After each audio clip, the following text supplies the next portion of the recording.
Oke, siap Romo. Kita berikan tepuk tangan yang meriah untuk jawaban-jawaban Romo yang sangat benar-benar mendarat dan luar biasa. Dan sebelum memasuki ke sesi berikutnya yang pasti sangat-sangat menarik, kita akan memuji Tuhan supaya kita semakin bersemangat. Silakan tim pujian. Shalom Bapak Ibu semuanya, sukacitanya udah sampai di studio ini ya. Oke Bapak Ibu, sebelum kita memasuki sesi selanjutnya, kalau tadi kita sudah mendengarkan sesi dari Romo Eko, sekarang kita mau memberikan salam terhangat kita untuk keluarga kita di sebelahnya. Kita sama-sama mau angkat pujian kita, bahwa ini sebagai iman dan wujud doa kita. Kita mau membangun keluarga kita seperti keluarga di Nazaret. Amin. Mari sama-sama kita angkat pujian ini. Ku cinta keluarga Tuhan, terjalin mesra sekali.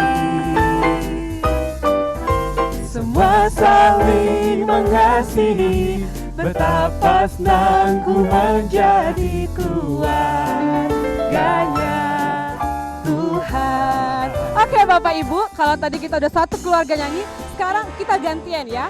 Nanti sekali bapaknya, yang sekalinya lagi ibunya. Oke, yuk sama-sama kita angkat. Sekarang yang pria dulu, oke? Jangan mau kalah ya. Cinta keluarga Tuhan. Amin. Terjalin mesra sekali. Yuk sekarang yang perempuannya, yang ibu-ibunya. Semua saling mengasihi, betapa senang ku menjadi keluarganya Tuhan. Sekarang kita sama-sama semuanya angkat ya. Ku cinta keluarga Tuhan, terjalin mesra sekali.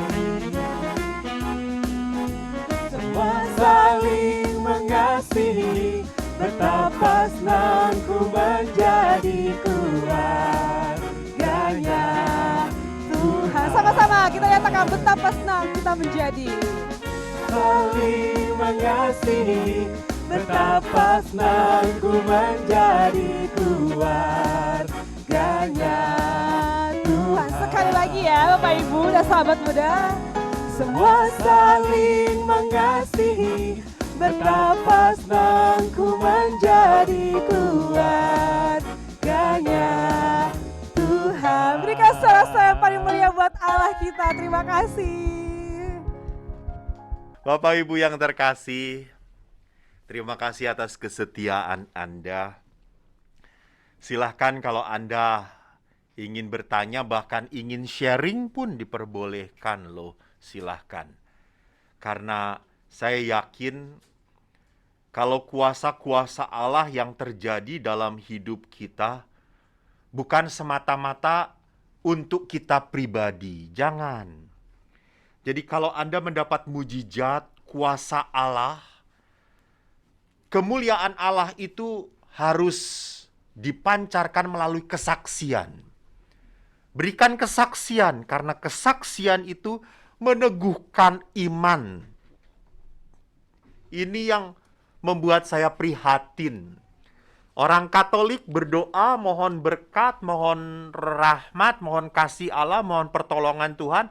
Sudah dikasih, berhentinya pada syukur. Terima kasih, kan udah doa syukur di Ekaristi. Nah, enggak lah. Anda harus mewartakan. Jangan lupa dalam kitab suci pun, orang-orang yang sakit dilarang oleh Yesus mewartakan. Mereka memberitahukan, semua ini perbuatan Tuhan, semua ini perbuatan Tuhan. Dan mereka memuji Allah. Maka Bapak Ibu, kalau Anda mau bersaksi, bersaksilah. Tertulis, silakan nanti moderator akan membacakan. Apalagi moderator dulu katanya juara puisi tingkat desa gitu ya. Jadi kan akan bagus sekali membaca puisinya gitu. Jadi kita akan meneruskan, tadi saya menutup sebuah rangkaian permenungan tentang persaudaraan sejati. Jadi persaudaraan sejati itu harus punya saat-saat rekonsiliasi. Ya, ini penting sekali. Saya tertarik dengan kata-kata rekonsiliasi. Kenapa paling susah dan paling tidak mudah adalah saling memaafkan. Bagaimana hidup bersama tidak selamanya diwarnai oleh kelurusan, keseia-sekataan. Hidup bersama sering diwarnai oleh rasa sakit. Atau kalau istilah yang sering diangkat, yaitu luka-luka batin. Luka-luka hati. Apakah orang-orang yang rajin berdoa itu sudah tidak punya luka lagi? Atau mereka tidak pernah terluka? Enggak. Kita ini adalah orang-orang yang sedang bergumul membereskan hidup kita. Jadi kalau kita sedang membereskan hidup kita, kita sadar bahwa hidup kita itu ada di dalam tubir gitu ya. Ada di dalam bibir jurang. Kalau saya salah, jatuh. Kalau luka itu jatuhnya pada apa? Pada pembalasan. Luka itu jatuhnya pada apa? Pada pribadi yang menjadi keras dan menyakitkan. Selama saya 25 tahun mendampingi retret ataupun rekoleksi, saat ketemu dengan beberapa orang-orang, saya mencoba melihat ada orang-orang yang tertentu yang seringkali bengis, kata-katanya sinis, keras, nyakitin. Lalu pada saat setelah saya bicara, saya olah dengan dia, terlalu banyak kepahitan yang dia simpan di dalam batin dia. Jadi kalau kepahitan rasa sakit itu tidak diolah bersama Allah, diolahnya sendirian, hanya akan membuahkan pembalasan. Hanya akan membuahkan pembalasan. Dan itu pun hanya akan membuahkan apa? Luka lagi pada orang lain. Seperti kemarin ada seorang anak bertanya pada saya, Romo, kalau saya jengkel dengan mamah ya, kalau saya jengkel dengan mamah, ini seorang anak perempuan. Biasakan perempuan ciongnya dengan mamahnya gitu. Kalau laki-laki yang nggak tahu ciongnya dengan dua-duanya mungkin gitu ya. Kalau perempuan ciongnya dengan mamahnya. Lalu dia mengatakan, kalau saya jengkel dengan mama, tapi kan saya menghormati mama gitu ya. Setelah mama pergi, saya di kamar itu saya ngomong-ngomong dan memukul-mukul pastor. Saya tuh jengkel, mama tuh kayak gini gitu ya. Tapi saya tidak pernah memaki-maki mama, Romo. Saya hanya di luar sini. Apakah itu dosa, Romo? Itu saya mengatakan, dosa itu ada dalam batin, lalu diungkapkan pada orangnya dan menyakiti, di situ dosa gitu ya. Jadi pada saat itu secara psikologis engkau sedang berkatarsis, engkau sedang membuang rasa kesal, sesal itu. Rasa marah itu sedang kau buang, kau lepaskan. Tapi dengan sehat, dengan sehat. Jadi tidak dengan merusak, membantingkan, ini barang dari mama, banting. Ini handphone dari pacar saya yang sekarang mengkhianati saya, banting. Jangan.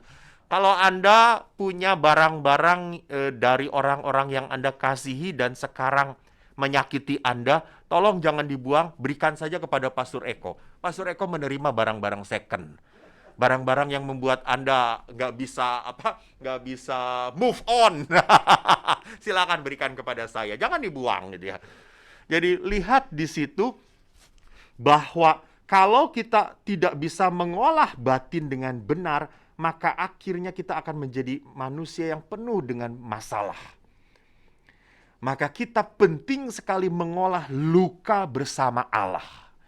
Dan mengolah bersama Allah itu tentu sakit. Tentu sakit. Karena kita dimurnikan. Nah ini yang tadi nanti akan saya angkat. Karena kita dimurnikan. Jadi pemurnian itu seperti diperas. Sampai sari-sarinya keluar. Jadi pada saat kita diolah oleh Allah, Allah banyak menuntut kita. Supaya kita tidak berhenti pada zona nyaman, yaitu apa? Tinggal sebagai orang yang terluka. Maka Bapak Paus tadi saya mengakhiri pembicaraan saya dengan kutipan Bapak Paus, yaitu apa? Tidak ada pernikahan yang sehat kalau keluarga itu tanpa pengampunan. Dan saya akhirnya pun mengatakan bahwa keluarga itu harus membuahkan sebuah gerakan pelayanan, gerakan keluar. Keluarga tidak pernah boleh hanya diam, merasa enjoy, nyaman as a family. Hidup kita harus fruitful, berbuah. Maka sesi kedua ini kita akan berbicara tentang bagaimana kita menjadi orang-orang yang peduli. Bagaimana kita menjadi orang-orang peduli melayani di dalam Tuhan. Bersama keluarga. Saya dibesarkan dari sebuah keluarga yang pelayanan di gerejanya cukup lumayan baik menurut saya. Ayah saya aktif prodiakon, kur, lektor, lalu aktif tata tertib, dan di lingkungan pun sama. Ibu saya pun sama legio walaupun auxiliar, lalu ibu pun masih masuk WKRI, masih ikut paduan suara, dan seterusnya. Keaktifan mereka itu menular pada anak-anaknya. Jadi saya pun akhirnya sejak kecil dituntut oleh ayah untuk apa? Masuk legio. Adik-adik saya pun masuk legio. Jadi kami semua memang punya akar kuat aktivitas di gereja. Jadi kalau saya pulang ke rumah, saya main, punya waktu dengan teman-teman, tapi saya juga punya teman-teman di gereja. Jadi saya punya teman-teman di rumah, punya teman-teman di sekolah, punya teman-teman di gereja. Ini yang menyebabkan apa? Yang menyebabkan kami tidak pernah kehilangan arah. Walaupun saya pernah sekolah di negeri, waktu itu saya SD pindah ke SD negeri, saya tetap hidup di dalam aktivitas gereja saya. Sebagai mesdinar, saya tetap ikuti. Karena apa? Karena ayah menuntun saya. Jadi di situ saya mengingatkan bahwa pasangan suami istri punya hak pertama dan utama, maka hak dan kewajiban untuk apa? Mendidik anak Anda. Mendidik iman anak Anda. Jangan berpikir, kan anak-anak saya sudah besar, pastor, nanti terserah dia saja imannya mau seperti apa. Mau ngikutin Yesus nggak apa-apa, mau nggak ngikut Yesus juga nggak apa-apa. Rasanya ini adalah sebuah pendidikan yang tidak bertanggung jawab. Tidak bertanggung jawab. Jadi anak itu harus didasari yang benar, dasarnya benar. Nanti ke atasnya mau kayak gimana, enggak apa-apa. Dasarnya dulu yang benar. Dan iman itu adalah dasarnya. Jadi kalau dasarnya aja tidak benar, rapuh, bangunan itu digoyang sedikit juga hancur. Itu kenapa anak-anak yang tidak punya dasar kuat, sedikit-sedikit diputusin pacarnya mau bunuh diri gitu. Oh, udah bosen hidup, nggak tahan. Emangnya cewek cuma satu? Kata saya tuh banyak perempuan, kata saya tuh, lihat mata. Ya tapi pastor, dia adalah orang yang saya sayangi. Yuk jalan-jalan dahulu gitu. Jadi orang yang tidak punya dasar iman langsung punya masalah sedikit saja menjadi besar. Karena dasarnya tidak kuat. Tapi kalau dasar imannya kuat, punya masalah sebesar apapun, selalu akan membuat dia bertahan. Saya kemarin didatengin oleh seorang anak perempuan. Saya ceritakan lucu. Anak perempuan ini kan baru dapat raport. Lalu dia ngomong, Romo, dia mau membanggakan rapotnya pada saya karena dia sambil mau menghina saya gitu ya. Romo, tahu nggak apa kata saya tuh? Nilai matematika saya 100, Romo. Puji Tuhan, haleluya. Hebat nggak, Romo? Ya Allah, kata saya tuh. Romo dulu nilai matematika di rapot 50. Puji Tuhan, haleluya, kata saya tuh. Terus dia mengatakan, wah 50 aja puji Tuhan. 50 itu enggak boleh puji Tuhan. Merah, Romo. Kata saya, nak, kalau 100 bisa puji Tuhan, itu biasa aja. Tapi kalau 50 bisa puji Tuhan, itu butuh iman yang kuat, kata saya itu. Jadi di saat orang dapat sesuatu hal yang memang tidak sempurna, dia masih bisa memuji Tuhan, itu butuh iman yang kuat. Dan saya akhirnya dari 50 pun nilai matematika bisa menjadi pastor kok. Bisa menjadi seperti ini. Ini undangan untuk orang-orang yang nilai matematikanya 50. Silakan Anda terbuka untuk menjadi imam. Para imam yang lain akan tersinggung. Tapi apa yang mau saya perkatakan? Saya mau mengatakan apa? Bahwa kehidupan itu misteri. Jadi mungkin bisa saja anak Anda sekarang itu bodoh. Bisa. Anak ini seperti nggak kelihatan bakat-bakatnya. Seperti kelihatannya ngawur. Tapi kalau Anda bisa menuntun mereka, kalau Anda bisa mendampingi mereka, kalau Anda bisa melihat mutiara dalam diri mereka, kelak dia akan menjadi orang yang cemerlang. Kelak gemilaunya dan keindahannya bisa Anda nikmati. Nah, siapa yang bisa mendampingi itu kalau bukan bapak ibunya? Maka pelayanan pun di dalam keluarga harus menjadi sebuah gerakan bersama-sama. Maka pelayanan dalam keluarga itu adalah sebuah keluarga yang mempunyai hati yang mudah tergerak oleh belas kasihan. Hati yang mudah untuk memikirkan orang lain. Saya sungguh belajar dari ibu saya. Sungguh belajar bagaimana untuk memikirkan orang lain. Ibu saya. Ibu itu kalau pulang kerja, ibu saya adalah seorang bidan di rumah sakit, ayah saya tentara. Ibu kalau pulang dari pekerjaan, tidak pernah tangan kosong, tidak pernah. Ibu itu selalu bawa makanan kecil, tidak combro, kan kalau di Bandung itu combro, oncom di jero gitu ya. Itu combro, mbuh ning kene iki apa lemet apa ya Mas yo. Combro, misro itu amis di jero. Di dalamnya manis, ada gulanya. Atau bala-bala, bakwan lah katakanlah bakwan. Atau kadang-kadang bawa risoles. Pokoknya selalu bawa. Saya baru sadar setelah saya jadi pastor, ibu itu kenapa kok setiap hari bisa bawa makanan. Apakah ibu itu beli? Karena uang nggak banyak. Rupanya itu adalah jatah ibu di rumah sakit. Snack untuk para karyawan. Dan ibu rela untuk tidak makan supaya Eko dan adik-adiknya senang. Dahsyat sekali ibuku ini. Dahsyat. Indah sekali. Di situ membuat saya selalu menghormati dan selalu kukenang ibuku dengan penuh cinta. Ibu pun sebagai seorang bidan di rumah, beliau selalu dimintai tolong oleh tetangga kalau tetangga ada yang sedang hamil.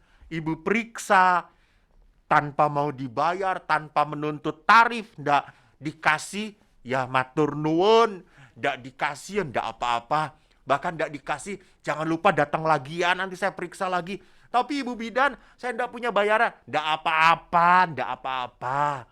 Lalu besoknya mereka bawa ayam, saudara-saudara. Ya, itulah ibu. Bahkan kalau saya itu sebagai seorang anak minta kepada ibu, Bu, kan kalau anak-anak nggak tahanan tuh kalau ada tukang dagang di kan rumah kami kan di gang tuh, kalau ada tok bakso, Bu, bakso. Lalu ayah ngomong, bakso ndasmu po, gitu ya. Udah makan cukup. Kalau kamu mau jadi bakso, mau bakso, sana jadi anak tukang bakso. Kata ayah saya ingat sekali itu selalu ngomong. Sana jadi anak tukang bakso gitu. Kalau mau apa? Ada tukang dagang es tungtung. Sana jadi anak tukang es tungtung gitu. Saya itu memang sudah diserahkan oleh ayah saya untuk jadi anak siapapun gitu ya. Tapi di situ mau mengatakan apa? Bahwa ayah dan ibu selalu mengatakan kita ini keluarga yang tidak berkelebihan. Pas-pasan. Bahkan kalau udah tanggal 20 itu, saya ingat kalau udah belanja itu ke warung, kok yang dipanggil, kok, neng warung. Beli apa, Bu? Beli terigu sama ini. Artonipun, duitnya mana? Ngutang sih, utang dulu. Jadi saya itu kalau ke warung wajah hutangan. Nah, itu Kang warung tuh kalau ngelihat wajah saya, oh ngutang ya kowe, ngutang ya, kamu mau ngutang ya? Ya mbok, ya mau ngutang. Mana ibu? Di rumah. Jadi kalau bagian ngutang itu wajah Eko yang dikedepankan gitu ya. Tapi kalau mau bayar, ibu yang duluan. Itu pengorbanan seorang anak bagi ibunya. Supaya ibu punya nama baik. Tapi ya sudahlah. Itulah kehidupan gitu. Jadi walaupun kita pas-pasan, tapi saya ingat sekali kalau ada tetangga yang berkesulitan seperti apapun pinjam uang pada ibu, ibu selalu kasih. Ibu selalu kasih. Dan saya jamin uang itu tidak akan dikembalikan. Nggak. Gitu ya. Selalu, aduh suster belum punya uang, nggak apa-apa, udah nggak apa-apa, orang kita nggak akan kelaparan kok. Itu, lihat. Jadi di situ saya melihat ada taburan contoh-contoh teladan-teladan di mana saya harus belajar apa? Memikirkan orang lain. Memikirkan orang lain. Inilah hati. Hati yang tergerak oleh belas kasihan. Maka kalau saya berbicara tentang bagaimana pelayanan di dalam hidup berjemaat, saya ingat apa yang dikatakan oleh Paulus kepada Timotius di suratnya yang pertama. Saya tidak mau mengatakan apa konsep penilik jemaatnya, tetapi dikatakan di sana ada hal yang menarik tentang keluarga. Mari kita baca sebentar. Benarlah perkataan ini. Orang yang menghendaki jabatan penilik jemaat menginginkan pekerjaan yang indah. Karena itu penilik jemaat haruslah seorang yang tidak bercacat. Suami dari satu istri. Lihat di sini. Diangkat. Hakikat keluarga. Dan suami ini tidak hanya dari satu istri, tetapi dapat menahan diri. Bijaksana, sopan, suka memberi tumpangan, cakap mengajar orang, bukan peminum, bukan pemarah, melainkan peramah, pendamai, dan bukan hamba uang. Nah ini bagus lagi. Seorang kepala keluarga yang baik, disegani dan dihormati oleh anak-anaknya. Ini menarik. Lihat, Paulus berbicara tentang pelayan jemaat, tetapi konteksnya ke keluarga. Bahwa seorang pelayan penilik jemaat, pelayan pemuka jemaat, harus seorang suami yang punya nama baik, benar, dan punya hubungan yang baik dengan keluarganya. Bagaimana ia dapat mengurusi jemaat Allah kalau ia sendiri tidak tahu mengepalai keluarganya sendiri? Janganlah ia seorang yang baru bertobat agar jangan menjadi sombong dan kena hukuman iblis. Hendaklah ia juga mempunyai nama baik di luar jemaat agar jangan ia digugat orang dan jatuh ke dalam jerat iblis. Lihat, Bapak Ibu, bahwa pelayanan itu adalah buah sukacita kehidupan keluarga. Jadi jangan sampai pelayanan ini menjadi sebuah pelarian. Karena Anda tidak betah di rumah, sudahlah pelayanan aja. Pelayanan mah orang-orangnya enak. Makanan tersedia, minuman terjamin. Seperti sekarang ini saudara-saudara. Keluar, makanan banyak banget. Sudah disediakan oleh panitia. Sedangkan di rumah, apa yang terjadi? Ya itu tadi. Cuma itu saja. Dan yang saya hadapi cuma istri dan anak-anak. Hal yang konsisten membuat monoton, membuat jenuh, membuat akhirnya bosan. Dan pelayanan akhirnya dilakukan bukan sebagai sebuah ungkapan, luapan kasih di rumah, tetapi ungkapan Ungkapan daripada saya jenuh di rumah, ngapain, nggak tahu kerjaan, ya udah mendingan pelayanan aja. That's not right. That's not right. Paulus mengatakan jelas di sini bahwa seorang pelayan dia harus bisa mengepalai keluarganya sendiri terlebih dahulu. Dia harus urus keluarga dulu, urus keluarga. Keluarga selalu menjadi prioritas pertama dan utama sebelum pelayanan. Halo? Anda dipanggil bukan untuk menjadi imam. Maaf. Anda dipanggil bukan untuk menjadi petugas pastoral. Anda dipanggil untuk menjadi seorang suami bagi istri, istri bagi suami, orang tua bagi anak-anak. Saya sedih kalau mendengarkan curhatnya anak-anak di rumah retret. Dia mengatakan, Romo, papa mama saya itu banyak waktu di gereja, terus ngurus gereja terus. Tapi di rumah enggak pernah ada. Enggak pernah ada, saya mau cari papa kemana? Ke gereja. Dan itu pun terjadi pada ayah saya. Ayah saya sewaktu sehat, waduh, aktifnya bukan main ke gereja. Sampai saya ngomong kepada ayah buat tenda aja di gereja, ayah, kata saya itu. Anda tahu di hari Minggu itu misa berapa? 5 kali kan? Misa pagi itu Minggu 3 kali, sore itu 2 kali. Ayah itu bisa 4 kali misa di hari Minggu. Belum Sabtunya, ini hari Minggunya doang 4 kali. Pastorannya hanya boleh 3 kali misa, ayah saya 4 kali. Mengalahkan pastor toh. Jadi ayah saya itu cuma kurang rahmat tahbisan doang gitu ya. Tapi akhirnya waktu adik saya yang kecil protes, ayah enggak punya waktu untuk kami. Hebatnya ayah adalah apa? Ayah langsung tidak marah. Dia mengundurkan diri dari salah satu. Dan dia akhirnya punya waktu untuk kami. Disitulah mengerti bahwa pelayanan itu harus menjadi sebuah kepenuhan hidup di keluarga, kepenuhan, bukan kekurangan. Jangan. Kalau kekurangan Anda nanti mencari-carinya di pelayanan. Anda kurang pujian di rumah, cari pujian di pelayanan gitu ya. Anda kurang makanan di rumah, cari makanan di pelayanan gitu ya. Anda kurang dapat relasi di rumah, dapat cari relasi. Menyesatkan. Anda akan jatuh dalam pencobaan. Nah, saudaraku, memang dikatakan di dalam Amoris Laetitia, ini dekrit, bukan ensiklik, artikel ke-325, tidak ada keluarga yang jatuh dari surga, sudah sempurna, terbentuk. Keluarga-keluarga perlu terus-menerus bertumbuh, menjadi matang dalam kemampuannya untuk saling mencintai. Jadi kita harus sadar bahwa keluarga itu saling membentuk satu sama lain. Dan Anda itu dibentuk oleh apa? Oleh kelemahan pasangan Anda. Jangan lupa. Jadi kelemahan pasangan Anda itu membentuk Anda. Karena disitulah letaknya ujian dari sebuah kesetiaan. Ujian dari sebuah kesetiaan. Contoh hal yang sangat saya hadapi adalah pada saat saya tidak bisa berkomunikasi dengan teman saya, tidak bisa berbicara.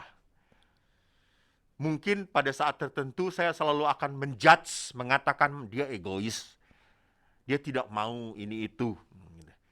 Lalu pada saat saya mulai bosan, mulai jengkel, saya lebih tertarik untuk apa? Cari aktivitas di luar. Itu, cari aktivitas di luar.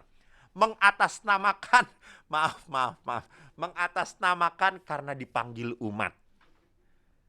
Mengatasnamakan kunjungan keluarga. Padahal saya malas ketemu dengan teman serumah saya.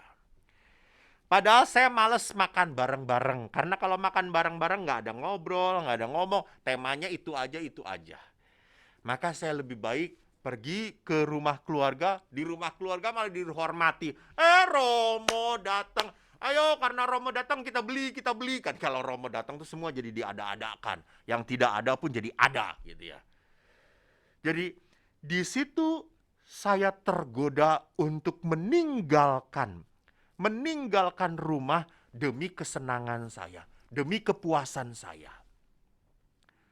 Saya jatuh berkali-kali, betul, saya akui, saya melakukan itu.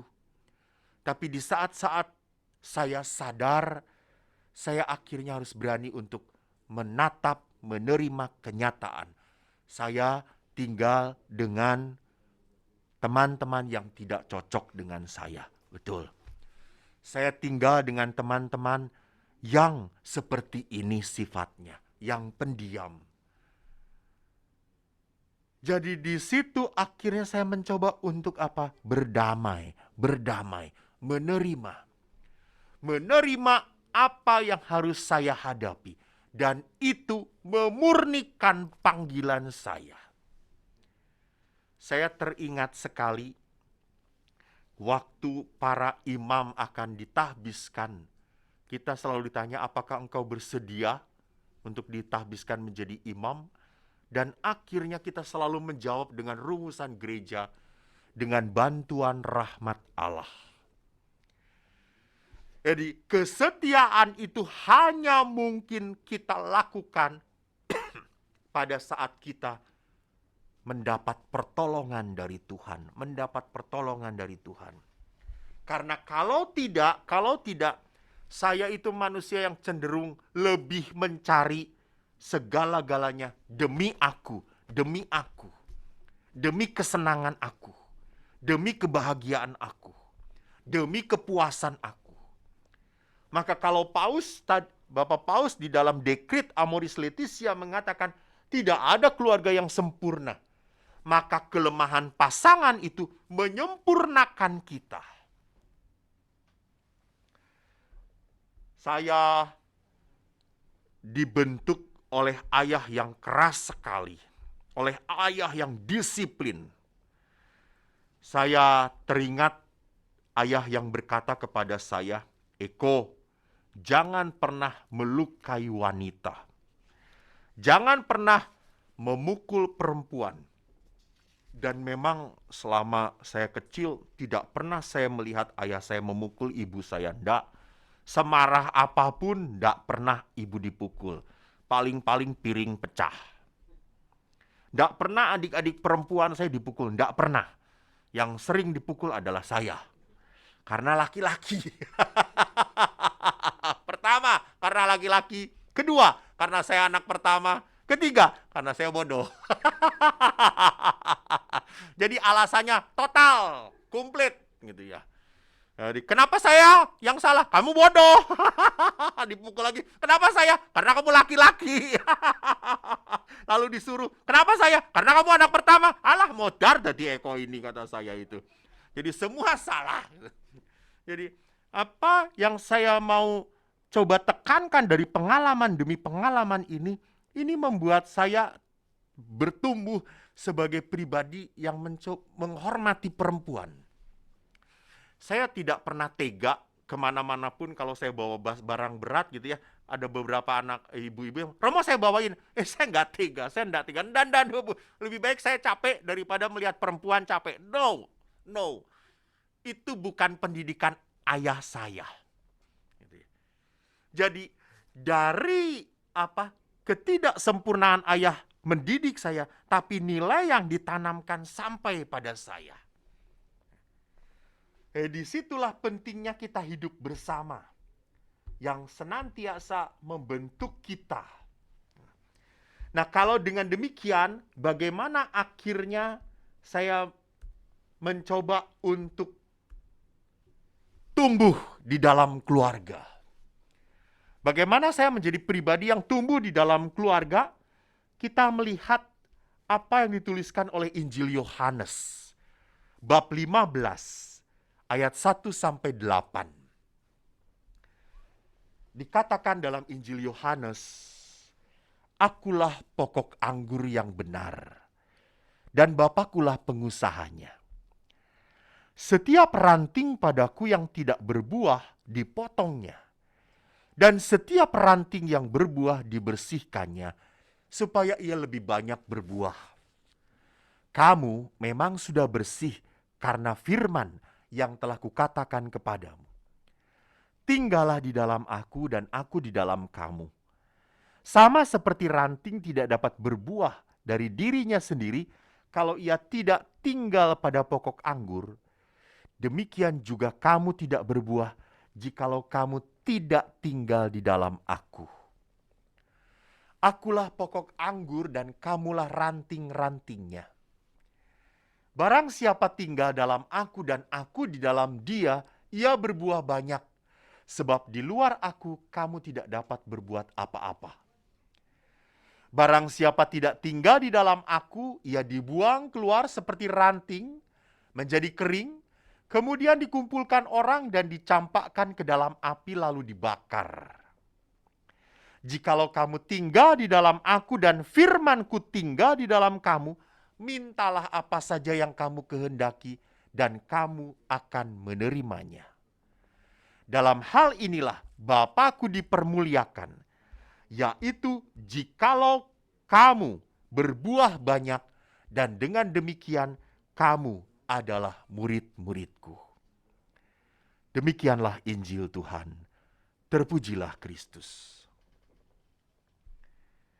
Saudaraku, dari 8 ayat, kurang lebih ada 7 kali Yesus berkata, tinggallah di dalam aku. Ini kata kunci yang paling penting, tinggal di dalam aku. Pada saat engkau tidak tinggal di dalam aku, kau tidak akan pernah berbuah. Buah-buah apa?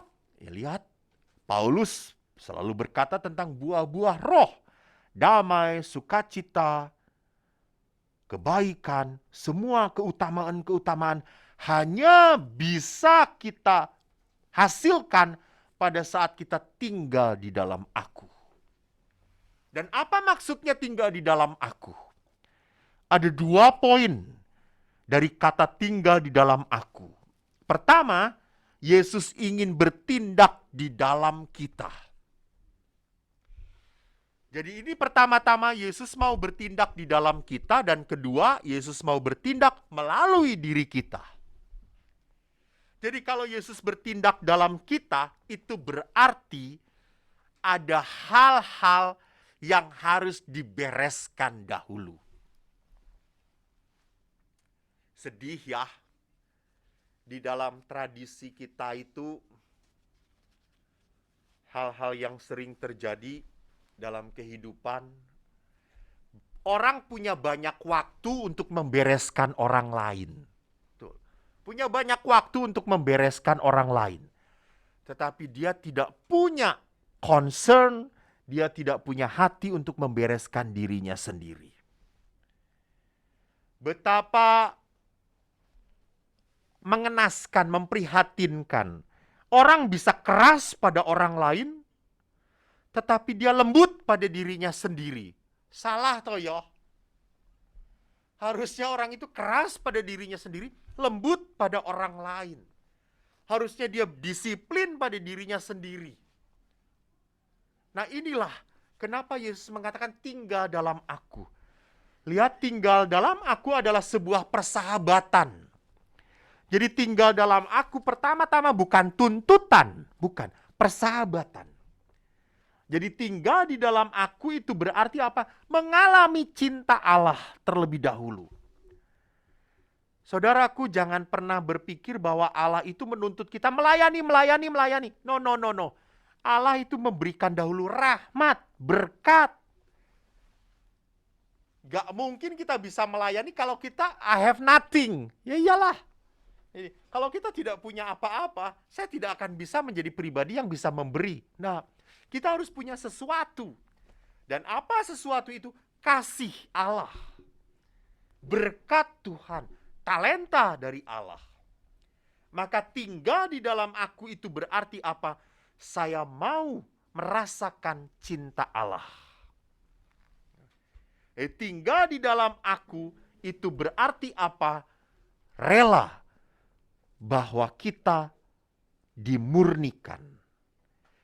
Pemurnian batin itu berarti kita harus siap memotong hal-hal yang tidak berbuah dalam hidup kita. Dibersihkan hal-hal yang tidak sesuai dengan apa yang dituntut Tuhan. Maka apa yang harus dimurnikan di dalam hidup kita? Itu yang tadi kita lihat. Bahwa saya harus memurnikan kelemahan pribadi kita. Jadi jangan pernah sudah berkeluarga, lalu Anda ngomong, Romo, saya itu memang sejak kecil ngomongnya kasar kok. Saya itu selalu memaki-maki sejak kecil, memang dididiknya seperti ini. Kalau Anda dididik menjadi seorang yang, bukan menjadi, dalam histori, dalam sejarah yang keras, dan kasar, bukan berarti Anda pun harus bertindak seperti itu pada istri dan anak-anak Anda. Kalau Anda masih menjadi sosok hasil rekaman luka Anda, berarti Anda belum dibentuk oleh Tuhan. Belum dibentuk oleh Tuhan. Anda belum mau dimurnikan oleh Tuhan. Anda masih berkubang dalam kelemahan. Jadi saya pribadi yang mudah taat. Saya kenapa? Karena ayah saya sosoknya hanya menuntut satu, taat. Saya taat sekali. Dulu taatnya adalah taat supaya menyenangkan pimpinan. Sekarang setelah saya jadi imam, saya pada saat diperintah, saya mikir dulu. Saya mencoba untuk mengolah dulu. Ini demi kebaikan dan kemuliaan Tuhan atau tidak? Tapi apakah ini hanya untuk kesenangan saya? Apakah ini mengembangkan hidup saya? Apakah ini membuat saya keluar dari zona nyaman saya? Maka pada saat ini semua demi kebaikan bersama dan demi kemuliaan Tuhan, saya harus melakukannya. Saya harus memilihnya. Saya harus taat. Contoh, untuk rekoleksi ini saja. Saya waktu diminta Romo tanggal 26 memberikan rekoleksi Natal ya. Terus saya mikir, ya Tuhanku Yesus. 24, 25 udah sibuk ngurusin. 21, 23 pengakuan dosa banyak orang. Aduh capek, inginnya 26 itu saudara-saudara, inginnya 26 itu istirahat. Duduk-duduk manis, santai di kamar. Sambil baca, sambil dengerin musik. Aduh enak banget saudara-saudaraku, enak banget, bener. Jadi 26 ini menjawab rekoleksinya saya lama banget. Aduh, yang mintanya nggak enak hati, udah kenal gitu ya. Tapi saya ingin ini. Akhirnya apa? Saya mencoba, ini untuk kebaikan, kesenangan saya, atau untuk kebaikan umat. Maka apa akhirnya? Oke, saya terima. Sama di dalam keluarga pun. Apakah saya mau melakukan ini untuk keuntungan saya? Atau ini untuk kebaikan anak-anak dan istri saya. Pada saat ini untuk kebaikan dan membangun persaudaraan di tengah keluarga, Anda sedang dimurnikan, dipatahkan. Dari apa? Dari keterikatan zona nyaman Anda. Jadi itu artinya, kenapa kok saya harus dimurnikan? Maka pemurnian itu selalu dikatakan apa? Pemurnian itu membutuhkan waktu dan menyakitkan. Membutuhkan waktu itu berarti saya bergumul, selalu jatuh, kadang-kadang jatuh, si ekonya lebih utama daripada pasturnya. Jadi saya lebih mencari si ekonya, egoisnya. Apa yang menyenangkan saya daripada panggilan saya sebagai seorang imamnya. Dan yang kedua, menyakitkan. Kenapa menyakitkan? Karena saya makin lama harus meninggalkan diri saya. Saya makin lama harus memikirkan kebahagiaan orang-orang yang saya cintai. Namun, saudaraku, pemurnian itu demi apa? Supaya kita menjadi manusia sosok yang terikat dan terpusat pada Allah. Jadi ini kekuatan yang tidak bisa kita hindari. pada saat kita diam, tinggal di dalam Allah, dan Allah melakukan sesuatu untuk hidup kita, maka hidup kita sungguh terikat dan terpusat oleh Allah. Disitulah orang yang terikat dan terpusat pada Allah, orang ini selalu akan membawa damai, selalu akan membawa kegembiraan batin, selalu akan membawa berkat kepada siapapun yang dia hadapi. Terakhir, saya ingat apa yang dikatakan oleh Ibu Teresa dari Kalkuta. Ibu Teresa berkata, "The fruit of silence is prayer. The fruit of prayer is faith. The fruit of faith is love. The fruit of love is service. And the fruit of service is peace." Buah dari keheningan adalah doa. Buah doa adalah iman. Buah iman adalah kasih. Buah kasih adalah pelayanan. Dan buah pelayanan adalah damai. Maka saudaraku, kedamaian keluarga Anda akan terbangun pada saat Anda berani. Berani apa? Berani membagikan sukacita yang Anda alami di tengah keluarga kepada orang-orang lain. Jangan sampai sukacita, kedamaian hanya milik keluarga Anda saja. Jangan hanya milik Anda saja. Biarkan orang lain itu merasakan tetesan-tetesan damai dari pelayanan Anda. Apalagi saudaraku, ini adalah Natal. Natal itu tema besarnya adalah apa? Berbagi. Berbagi. Jadi kalau kita mau menjadi orang yang mewartakan Kristus, maka kita harus menjadi orang yang mau berbagi waktu, tenaga, pikiran untuk kemuliaan Tuhan. Biarkanlah nada-nada sukacita dan damai Natal dirasakan oleh saudara-saudari kita melalui perbuatan kita yang kecil tapi besar cintanya. Tuhan memberkati. Terima kasih. Moderator, silahkan.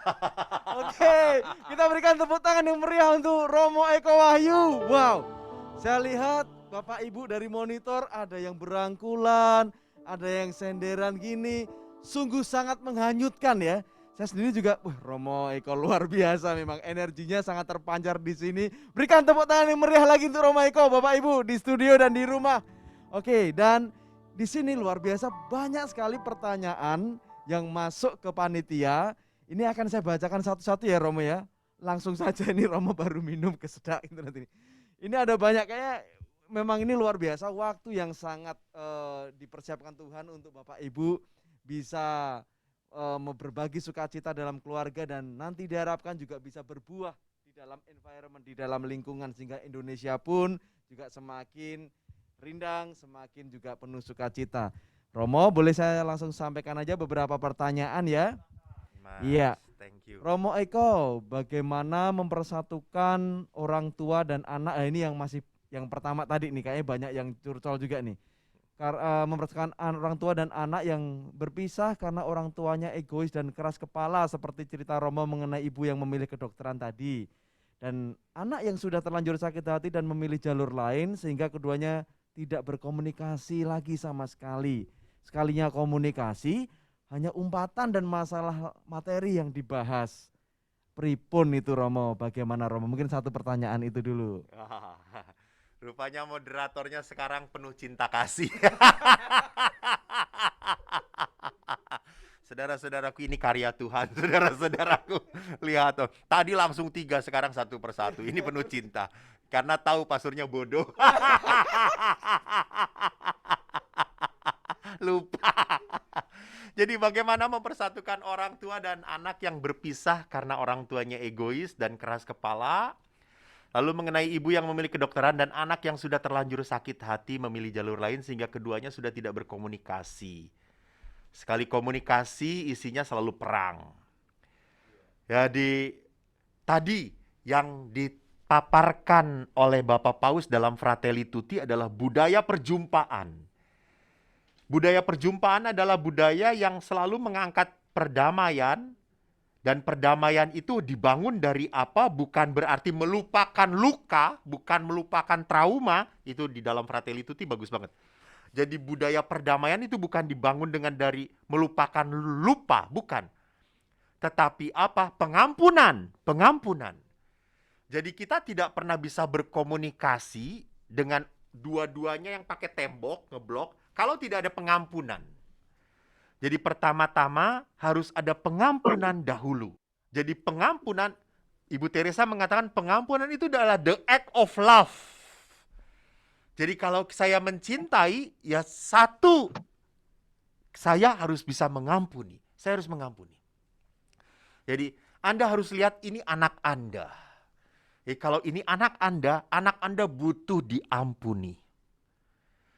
Karena kalau tidak ada pengampunan, hati Anda masih ngeblok. Hati Anda masih ngeblok. Boleh dengan cerita nggak, Mas? Boleh, monggo Boleh, Romo. ya. Iya, pasti semakin Kalau nggak boleh juga saya tetap cerita.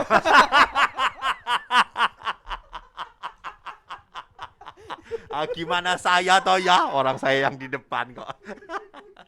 Jadi saya ingat ayah saya itu pernah cerita pada saya.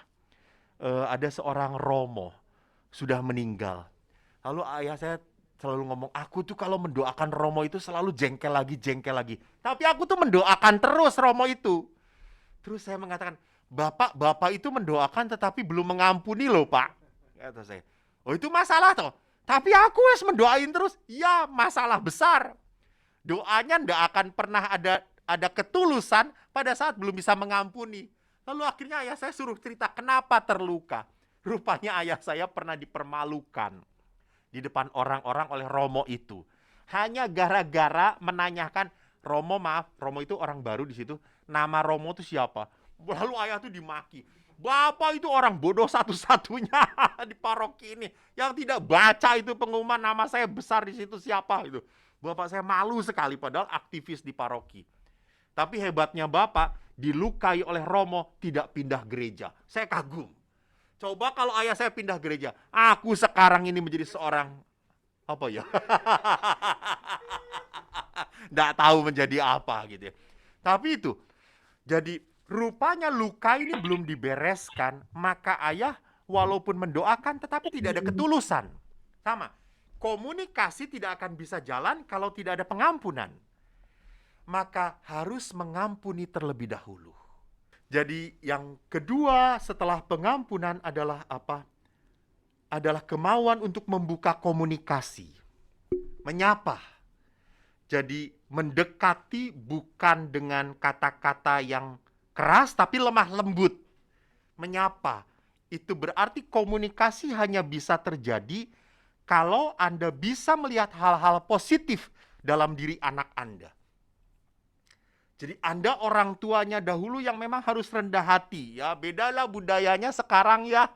Dulu itu kan anak-anak yang harus rendah hati kepada orang tuanya. Sekarang terbalik loh, betul terbalik. Orang tua yang harus banyak rendah hati, makin mengerti anak-anaknya. Betul. Ya, jadi itu keutamaan dalam hidup berkeluarga.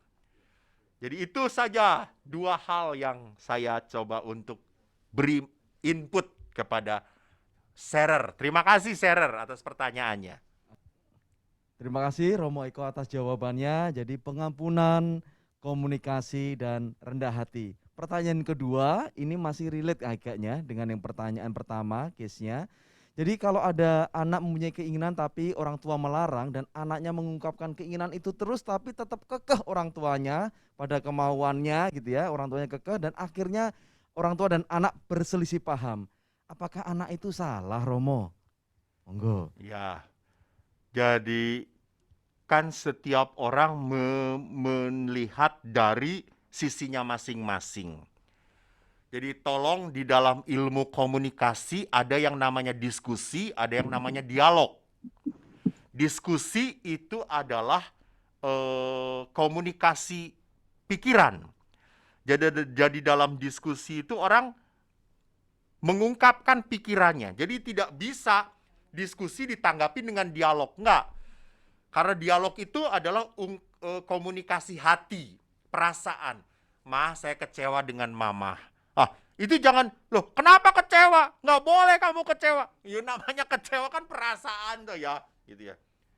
Kan muncul aja begitu, itu dialog. Jadi jangan dicampur baurkan. Kalau dicampur baurkan akhirnya terjadi miskomunikasi. Terjadi ketidaksatuan. Jadi pentingnya itu.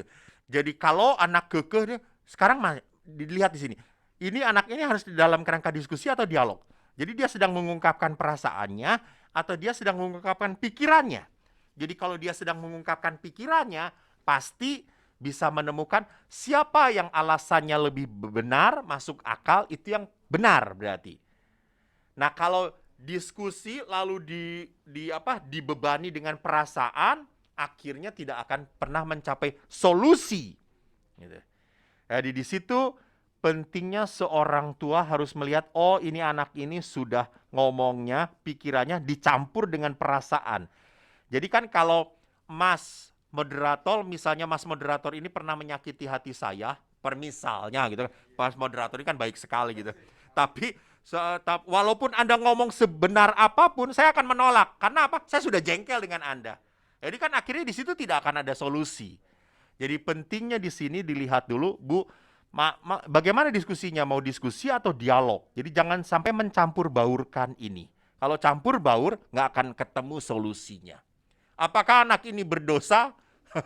Apa anak ini salah? Belum tentu, lihat ya. Kalau orang tua ngomong, selama tidak sependapat dengan orang tua pasti salah. Nah itu. Jadi salah benarnya itu jangan dilihat dari karena dia ngomong. Enggak.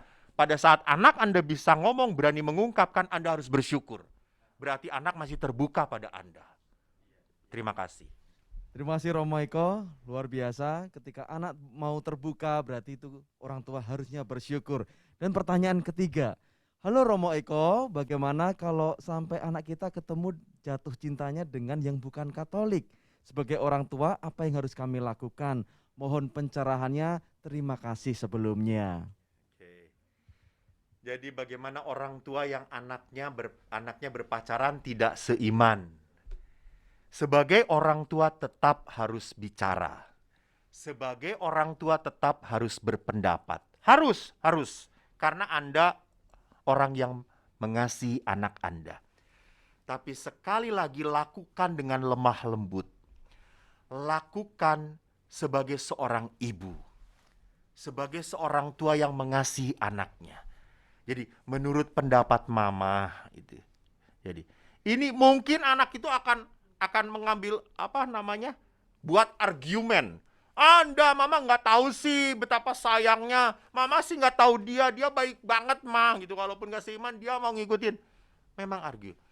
Tapi apa yang Anda katakan di satu titik anak Anda akan memikirkan itu. Mungkin tidak pada saat itu, tapi dalam perjalanan dia memutuskan.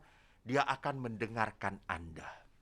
Tapi sekali lagi, kata-kata kita tidak pernah boleh menyakiti anak Anda. Jadi kalau dengan kelemah lembutan, anak itu akan merasa dihargai. Akan merasa bahwa mamanya mendukung dia, mamanya memberikan input demi kebaikan dia. Itu saja. Terima kasih. Terima kasih Romo Eko. Dengan kata-kata yang lemah lembut, kita komunikasikan segalanya dengan anak kita. Kemudian ada pertanyaan lanjutan Romo Eko. Bagaimana kiat-kiat mengatasi perbedaan-perbedaan pendidikan, jabatan dalam pekerjaan, penghasilan antara suami dan istri? Nah ini antara suami dan istri Romo, yang sama-sama bekerja, agar keduanya suami istri tersebut bisa saling memahami dan saling menghormati. Monggo. Ya. Jadi di dalam rumah tangga itu bukan mengurus perusahaan. Jadi kan kalau mengurus perusahaan, you fail, you out. Enak banget suami kayak gitu. Di fail-failin gitu ya, biar di out dari keluarga gitu. Bukan. Jadi mengurus rumah tangga itu bukan mengurus perusahaan. Maka di situ tidak penting harus tahu biodata Anda lulusan Harvard, ranking berapa gitu, enggak. Sekali lagi mengurus rumah tangga harus didasari dengan kasih. Dengan kasih. Maka kasih itu seperti Paulus katakan tidak membangun tembok, tidak membangun siapa yang di atas di bawah. Enggak. Kasih itu melihat pasangannya sebagai apa? Penolong yang sepadan. Ingat perjanjian lama. Ingat di dalam kitab Kejadian. Allah menciptakan penolong yang sepadan. Jadi pasangan itu adalah penolong. Penolong, bukan pembuat susah. Seperti Mas, moderator. Itu penolong. Kadang-kadang. Seringnya membuat saya susah. Karena membuat pertanyaan ini jadi jelimet gitu kemana. Jadi lihat, penolong itu apa? Membuat hidup pasangan menjadi mudah, menjadi gampang. Yang sepadan, bukan sama. Sepadan itu berarti apa? Saya menghormati dia bukan karena dia berjabatan tinggi, bukan karena dia berpenghasilan lebih banyak daripada saya. Maka di situ supaya tidak ada perasaan, kan seringkali perempuannya gini misalnya ya. Perempuannya yang gajinya tinggi, suaminya enggak. Saya nggak pernah ngebahas kok. Saya nggak pernah ngomong-ngomong. Ia nggak pernah ngebahas, tetapi selalu suami mikirin, suami aja yang baper, gitu ya. Suami aja yang bawa perasaan. Gitu. Maka dari itu perlu apa? Dibicarakan, dibicarakan. Jadi komunikasi membuat kita saling mengerti. Apakah kau tersinggung? Saya tuh sebetulnya sedih. Sebagai seorang suami harusnya menjadi kepala keluarga yang bisa membiayai semuanya.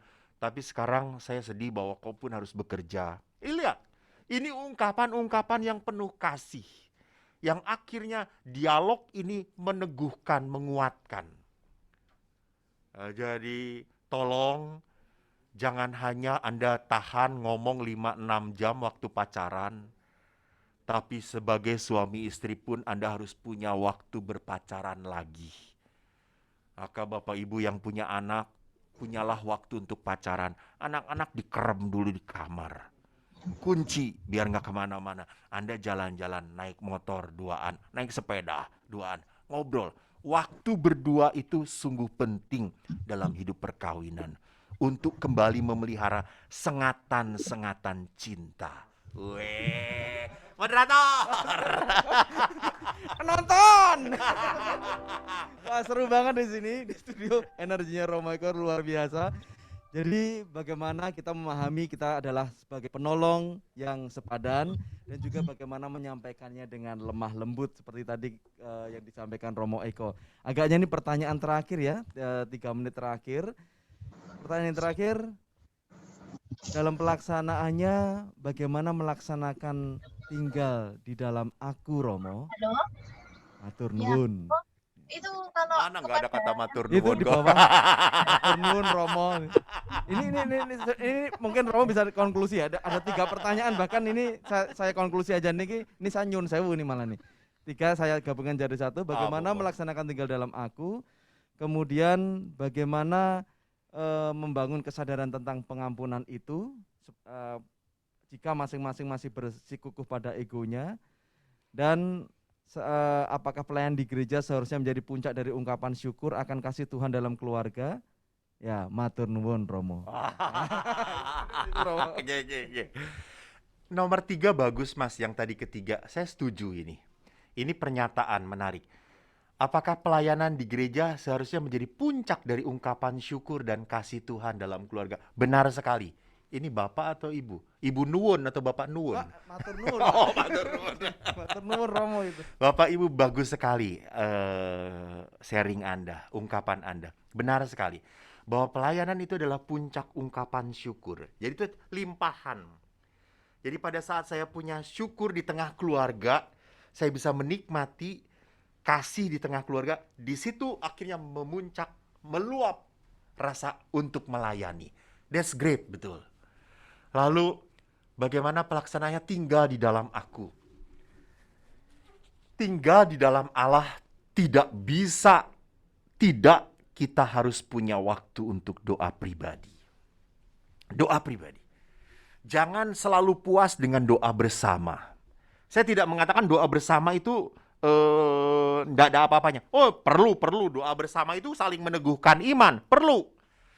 Saya pernah mendapatkan hadiah ulang tahun yang terindah dalam hidup saya waktu saya sekolah di Filipina, yaitu apa? Didoakan oleh sebuah komunitas awam. Kaget bahwa saya waktu misa, mereka tahu bahwa saya ulang tahun. Setelah misa, mereka kumpul. Romo, boleh saya memberi hadiah? Apa? Doa. Mereka mendoakan saya, memegang bahu saya sampai saya menangis. Menangis. Jadi saya tidak pernah melupakan saat itu. Doa bersama penting untuk meneguhkan sebagai bentuk kepedulian. Tetapi doa pribadi adalah apa? Sebagai intimitas dengan Tuhan. Saya sendiri berhadapan dengan Allah. Karena di dalam doa pribadi ada pergumulan batin saya, tetapi juga ada koreksi untuk hidup saya. Sehingga hidup saya itu dikoreksi lewat apa? Lewat doa-doa pribadi saya. Maka tinggal dalam Allah tidak bisa tidak, hanya doa pribadi kita harus punya. Anda bisa pagi, siang, malam, silahkan. Waktu kudus Anda berbeda. Di saat Anda merasa tidak terganggu oleh apapun di saat-saat itu, 5-10 menit matikan handphone dan Anda diam dalam ketenangan. Itu yang dikenal sering disebut sebagai saat teduh. Lakukan itu. Di situ Anda punya waktu bagaimana Anda menetap di dalam Allah. Dan yang kedua, memang kita bisa tahu Tuhan kalau kita peduli pada kitab suci. Santo Hieronymus berkata, orang yang tidak mau membaca kitab suci, dia tidak mau kenal Tuhan. Maka kalau mau kenal Tuhan, ya baca kitab suci. Ini bagaimana kita tinggal dalam Allah. Dan terakhir, saudaraku, pengampunan hanya diberikan oleh orang yang rendah hati. Orang sombong, merasa benar, tinggi hati, belum berkenan di mata Tuhan. Maka perayaan Ekaristi Anda ingat? Atau sudah lupa?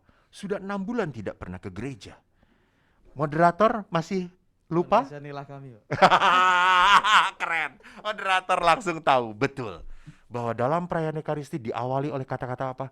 Tuhan, kasihanilah kami. Saya berdosa. Saya berdosa. Sampai berapa kali moderator saya berdosa? 3 kali. 4 kali. 4 ya, salah. Saya berdosa, saya sungguh berdosa 4 kali. Saya senang kalau ngerjain moderatornya. Betul. Artinya apa? Kerendahan hati. Jadi pengampunan bisa dilakukan kalau kita punya kerendahan hati. Maka dengan kerendahan hati, saya serahkan kembali kepada moderator karena waktu saya sudah habis.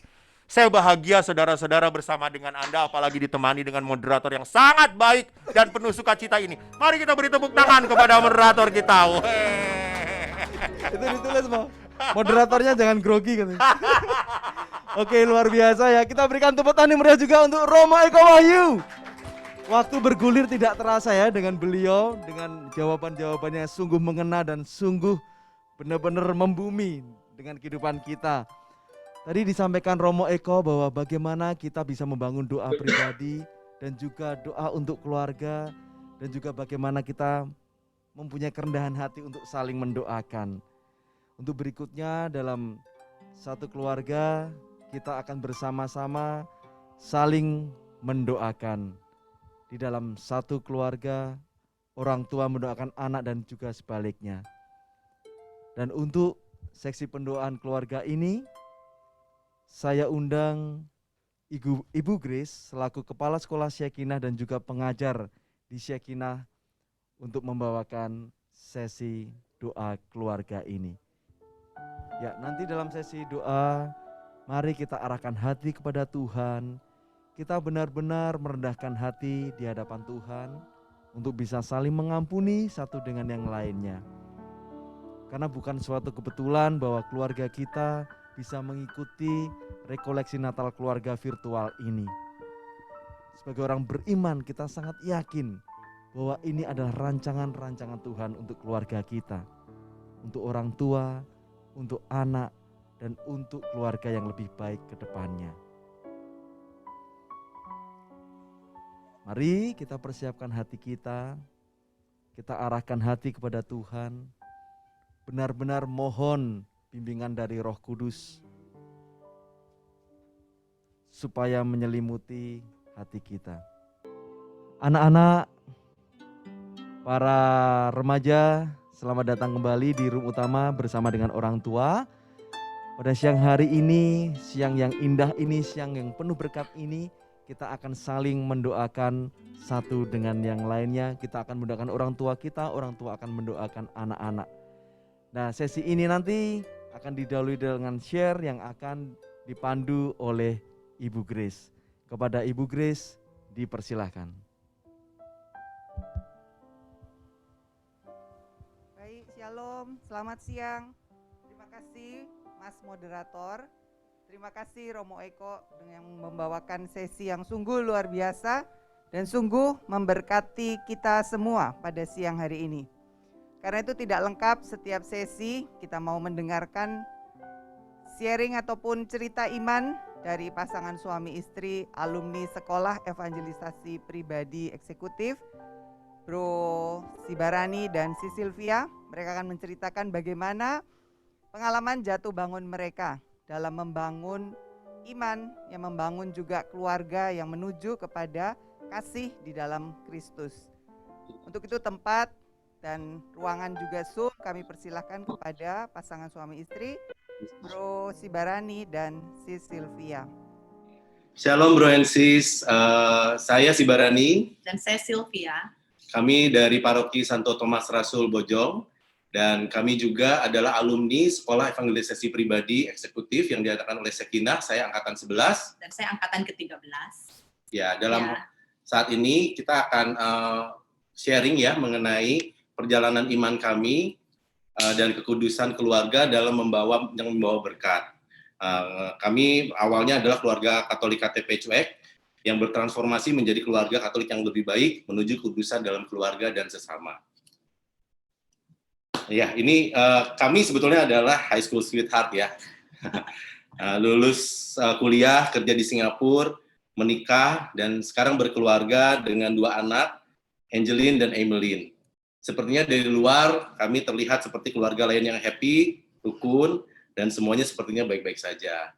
Tetapi sebenarnya perjalanan menuju foto ini cukup panjang dan melewati suatu tahapan, di mana perjumpaan dengan Tuhan dan transformasi 180 derajat terjadi. Sebagai tulang punggung keluarga, saya bekerja sangat keras dan fokus dalam karir, terutama di Singapura. Saya meniti karir di perusahaan desain perkotaan global. Bekerja di Singapura membuat juga saya merasa mampu melakukan semua hal. Saya mampu mengontrolkan semua. I can do all things. Saya sendiri yang melakukan ini. Hal berupa agama atau Tuhan terasa lebih sayup-sayup dan hanya merupakan kewajiban saja. Saya menjadi semakin sombong, tidak sabaran, tidak peduli waktu untuk keluarga, apalagi Tuhan. Sebagai urban designer atau arsitek, sangat time demanding ya, selalu lembur. Tetapi karir saya semakin menanjak. Ya, saat itu, waktu bersama keluarga itu bukan menjadi prioritasnya si Barani. Setiap hari, apalagi during weekdays ya, dia kerja dari pagi sampai malam, bahkan jarang sekali ketemu anak-anak. Jadi kalau anak-anak pagi berangkat sekolah, si Barani belum bangun. Tapi pada saat anak-anak sudah tidur, ya si Barani akhirnya baru pulang dari kantor. Sampai anak-anak punya julukan buat papanya itu weekend daddy, karena papa itu baru kelihatan kalau weekend aja. Itu pun sambil aja, walaupun udah di rumah, tetap aja pikirannya tuh adanya di kantor. Si Barani juga ini ya kurang sabar, sangat emosi gitu, sering banget marah-marah. Ya, jadi kalau di rumah pun pikirannya tetap aja pada pekerjaannya. Iya. Nah, turning point saya terjadi pada saat kita kembali ke Indonesia dari Singapura di tahun 2011. Saya diminta untuk memimpin perusahaan dari Singapura ini untuk jadi direktur di Indonesia. Ya, saya mendapat gaji yang baik dan terus fokus pada karir. Sampai suatu titik saya mendekati umur 40 dan menjadi country manager dari perusahaan tersebut. Posisi saya terbaik, prima ya, di mana saya merasa saya sudah cukup mampu mencukupi untuk keluarga, sekolah, anak-anak, dan lain-lain. Tapi di titik itulah Tuhan menyapa saya. Beberapa hal mulai terjadi, antara lain, anak saya kan masuk sekolah Kristen ya, dan pulang sekolah dia bertanya kepada kami, orang tuanya, mengapa kita menyembah Maria? Di sekolah saya nggak disuruh menyembah Maria. Wah, di situ saya terhenyak, saya baru sadar, waduh, selama ini saya merasa sudah cukup menyediakan ya uang dan bekal untuk anak-anak, tetapi nanti pada saat mereka meninggalkan rumah, saya boro-boro bisa menjelaskan tentang mengapa kita menyembah Maria dan Kristen tidak menyembah Maria, dan saya tidak mempunyai cukup bekal iman yang saya bisa berikan untuk anak-anak saya. Nah, di situ itu hal pertama ya yang terjadi di kami, dan setelah itu ada hal kedua nih yang ternyata istri saya bisa menceritakan lebih lanjut. Ya, di awal tahun 2015 saya terdiagnosa dengan sakit yang cukup lumayan, grave disease dan ada kelainan jantung. Hal itu tentu aja sangat mengejutkan dan sulit sekali untuk saya untuk menerimanya. Jadi saya terus bertanya, kenapa hal ini kok terjadi sama saya ya? Padahal saya masih muda gitu, anak-anak masih kecil. Akhirnya saya pun banyak berdoa dan bertanya kepada Tuhan gitu. Tetapi karena saat itu hubungan saya sama Tuhan belum dekat gitu ya. Sehingga walaupun saya banyak doa, tetap aja saya diliputi berbagai macam rasa khawatir yang terus-menerus sampai akhirnya saya stres sendiri. Nah, hal ketiga ini terjadi di tahun 2015. Nah, di mana saya kena ditolak sama Tuhan, yaitu saya menangis terus tanpa berhenti 3 kali berturut-turut di dalam misa Natal, misa malam Natal, Natal dan Tahun Baru. Saya bingung. Sebagai orang dewasa, laki-laki itu menangis di dalam gereja itu tidak ada sebab, itu rasanya tidak masuk akal ya. Dan saya berkonsultasi dengan kakak-kakak saya yang sudah lebih dekat dengan Tuhan gitu. Dan mereka menawarkan saya untuk ikut. Kamu udah ditolak sama Tuhan nih, kamu ikut deh sekolahnya supaya kamu bisa dapat jalur yang tepat gitu ya. Saya masuk sekolah evangelisasi pribadi. Di mana waktu itu tahun 2016 yang dilaksanakan di setiap hari Sabtu dari jam 9 sampai jam 3 gitu ya. Saya itu masukin proses di mana saya membina hubungan yang baru dengan Tuhan. Saya diajarkan juga untuk mengenali Dia lebih baik melalui pengajaran, sharing-sharing iman. Saya juga diajarkan untuk bagaimana menjadi suami yang lebih baik, bapak untuk anak-anak saya, membina keluarga Katolik yang baik. Saya juga mendapatkan komunitas teman angkatan yang selalu bisa menguatkan saya. Nah, tetapi ternyata ada yang nggak happy nih dengan kegiatan baru saya. Coba, ayo deh. Itu pastinya saya. Ya. Karena awalnya saya sangat nggak setuju. Karena waktu itu saya kan lagi sakit, saya badan juga nggak enak ya. Saya tuh benar-benar butuh dia untuk lebih banyak di rumah lah gitu ya, bantu saya yang lagi sakit dan dampingi saya. Tapi kok dia malah ngambil lagi satu kegiatan di luar rumah dan mengambil waktu weekend, yang dimana weekend itu udah susah gitu buat kita gitu ya. Dan sekarang dia spend di tempat lain gitu. Nah, tapi kenapa kira-kira saya terus tetap diperbolehkan nih? Iya, karena akhirnya sedikit demi sedikit setelah dia ikut Sepex ini, saya melihat perubahan yang terjadi dalam diri si Barani. Dia yang awalnya tuh mudah marah, emosional gitu ya. Sedikit-sedikit dia sudah mulai lebih sabar gitu terhadap kita semua dan juga di kantor. Dan sukacita itu mulai dia bawa ke rumah selalu. Dan dia akhirnya juga udah mulai akhirnya dia lebih sering pulang kantor lebih pagi dan berusaha lebih banyak spending time dengan keluarga. Dan dia pun mulai mengajak kami sekeluarga untuk mulai berdoa malam, setiap malam bersama-sama. Sehingga sampai sekarang pun sudah menjadi kebiasaan kami sampai hari ini. Dan yang lebih menggembirakan, akhirnya rumah pun auranya berubah ya menjadi lebih positif. Kita dan anak-anak tuh akhirnya lebih dekat dengan papahnya, kita lebih terbuka, dan ya secara umum kita akhirnya lebih happy gitu jadinya.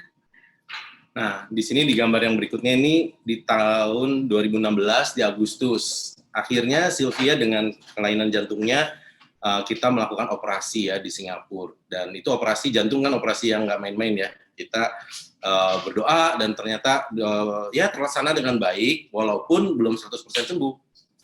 Iya, walaupun operasi puji Tuhan berjalan dengan lancar ya, tetapi ya memang hasilnya tidak 100% sempurna sesuai ekspektasi.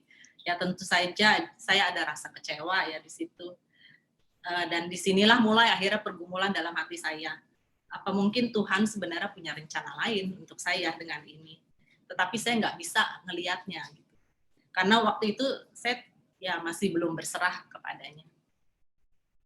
Nah, dalam perjalanannya saya berdoa terus bagaimana saya tuh bisa mengajak Sylvia untuk merasakan relasi dengan Tuhan dan sukacita yang saya rasakan. Saya pengen dia bisa merasakan gitu ya. Nah, di Desember 2017 saya sedikit mengakali keluarga saya untuk mengikuti retret Natal keluarga. Waktu itu saya bilang lagi gak ada duit nih, kita ikutan retret aja deh, yang gak usah jalan ke luar negeri atau ke mana gitu. Kita ikutan retret aja nih gitu. Asik loh, sukacita gitu. Pada awalnya istri dan anak-anak saya ya mulai bete ya waktu itu, karena situasi retret loh kok kayak gini, diajarin sekolah lagi, kelas lagi gitu, yang tidak seperti liburan yang biasa kami lakukan. Terus saya berdoa terus, saya meminta doa kepada Roh Kudus kita untuk bekerja dan keluarga, semua keluarga saya, dan memohon supaya mereka tersentuh. Nah, ternyata secara perlahan-lahan ya, kita main game, kita ada Christmas dinner, kemudian akhirnya kita semakin terbuka dan semakin dekat, terutama saat doa keluarga. Nah, inilah yang paling penting. Kami saling mendoakan, saling memaafkan. Dan kita ternyata terjadi suatu rekonsiliasi. Ternyata banyak ya, unek-unek, ternyata banyak hal-hal yang tidak terucapkan, itu ada di dalam hati pasangan kita masing-masing. Dan pada saat kita bisa memaafkan dan memohon Tuhan untuk memaafkan pasangan kita, disitulah akhirnya terbuka. Dan akhirnya ada kelegaan yang luar biasa dan sukacita. Tidak hanya dengan pasangan ya, bahkan tanpa sadar mungkin juga anak-anak kita. Iya. Jadi ada luka batin, ada beban batin di dalamnya. Itu kami tumpahkan, kami utarakan. Jadi saya rasa ini sangat baik ya, nanti abis ini kita akan melakukan doa, lakukanlah itu semua untuk keluarga kita, karena disitulah Roh Kudus akan bekerja. Nah, dari situlah kado terbaik dari Tuhan untuk keluarga kami terjadi. Iya, dan selama mengikuti rangkaian Renacle yang 2 malam 3 hari itu, saya juga banyak merasa tersentuh dan merasakan kebaikan Tuhan yang mengalir melalui tangan-tangan para panitia yang berjaket biru-biru itu semua waktu itu. Saya melihat mereka semua melayani tanpa pamrih, tanpa mengenal lelah, dan tidak menerima imbalan gitu. Dan hal itu mengusik saya. Kok mau ya mereka sibuk-sibuk loh, akhir tahun, Natalan, bukan jalan-jalan dengan keluarga, tapi mereka sibuk melakukan ini semua, dan semua untuk kepentingan orang lain, untuk sukacita orang lain. Wah, itu ya saya bingung aja gitu. Dan pada akhirnya saya memutuskan untuk mencari jawabannya juga, dan karena saya melihat perubahan juga pada diri si Barani, saya akhirnya pun join untuk mengikuti SEPEX angkatan 13. Dan tentunya dalam perjalanannya saya pun banyak sekali diubahkan. Akhirnya dengan bekal ini semua pada kami sebagai orang tua memiliki modal yang lebih untuk membina iman keluarga kami, terutama anak-anak kami, untuk bisa lebih dekat dengan Tuhan. Kita akhirnya membangun mesbah keluarga, dan kita pun mulai melayani sesama. Nah, di sini kami melayani menjadi bagian dari panitia retret Natal keluarga sejak 2018, kemudian di 2019 sampai hari ini.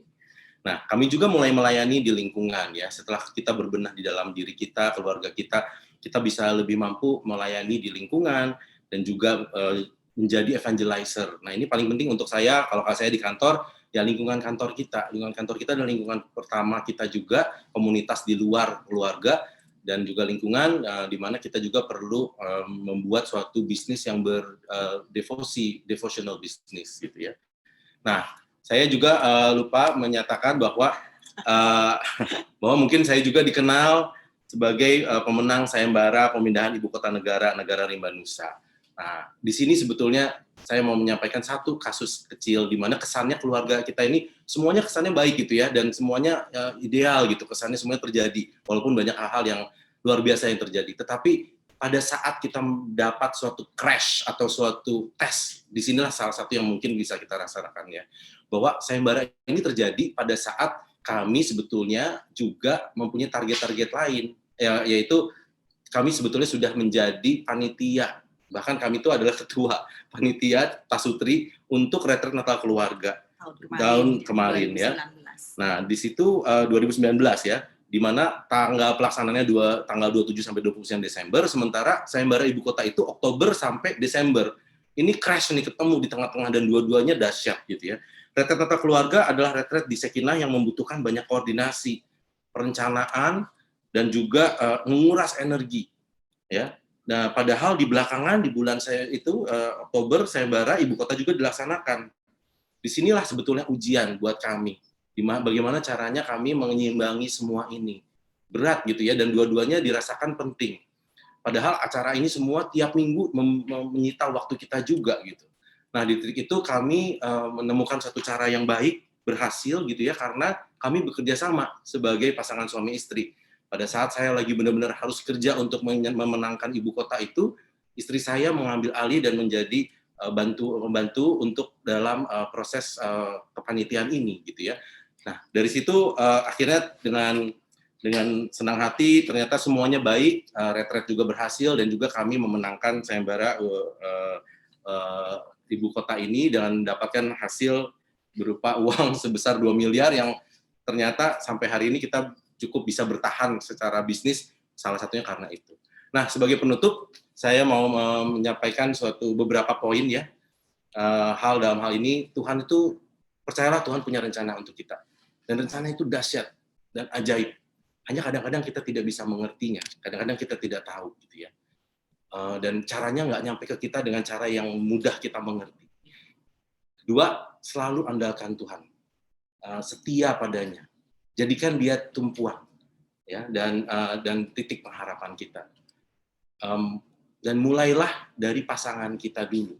Percayalah pasti kita melakukan kesalahan pada pasangan kita, minta pengampunannya, dan buat dia menjadi tonggak kekuatan kita dan penolong yang sepadan. Kemudian baru setelah pasangan kita, baru kita mulai masuk ke buat mesbah dalam keluarga. Bentuk fondasi yang kuat, fondasi iman, untuk menjadi keluarga yang kudus. Berdoa dan saling mendoakan. Tadi seperti Romo Eko sudah sampaikan ya. Kemudian baru bersama keluarga, kita mulai merajut persaudaraan dalam komunitas, dalam masyarakat. Jadi saya tutup sharing kita ini, terima kasih. Yang tadinya kami atau saya itu percayanya I can do all things gitu ya, kesayaannya. Ternyata saya bisa menyampaikan bahwa saya ini hanya bisa melakukan melalui Tuhan, melalui Yesus, melalui Allah kita yang menguatkan kita seperti di kitab Filipi ini. Terima kasih, brother and sister. Tuhan memberkati, semoga bisa menjadi inspirasi buat semuanya. Terima kasih. Terima kasih. Baik, Bapak Ibu, kita sudah mendengar cerita iman yang luar biasa dari pasangan suami istri Sibarani dan Sylvia. Bagaimana kita lihat bahwa pada waktu ia mengandalkan dirinya sendiri, banyak hal terjadi di dalam kehidupan keluarga mereka. Tapi kita lihat bahwa peristiwa-peristiwa yang terjadi di dalam hidup kita seringkali Tuhan izinkan terjadi untuk membentuk, untuk mungkin menyadarkan kita.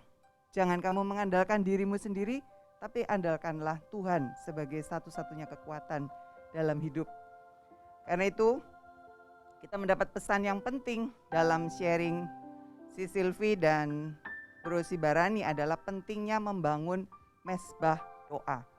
Keutuhan di dalam keluarga itu terbangun oleh sebuah doa. Saling membangun, saling mendoakan. Juga tadi Romo sudah menyampaikan saling mengampuni satu dengan yang lain. Karena tidak ada keluarga yang sempurna di dunia ini. Karena kita terdiri dari pribadi-pribadi yang tidak sempurna.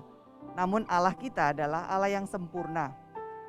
Maka itu karena saya mengajak seluruh peserta saat ini di rumah masing-masing, di dalam ruang Zoom masing-masing, kita mau bergabung bersama dengan keluarga. Kita ajak seluruh keluarga kita berkumpul bersama-sama untuk berdoa bersama.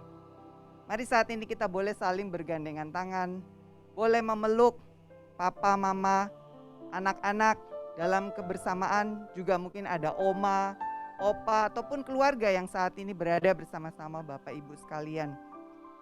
Kita mau minta rahmat Allah mengalir dalam mesbah doa kami ini, mesbah doa kita yang pada hari ini kita rindukan. Mari saat ini kita sungguh-sungguh mau membuka hati dan kita akan satu di dalam doa ini.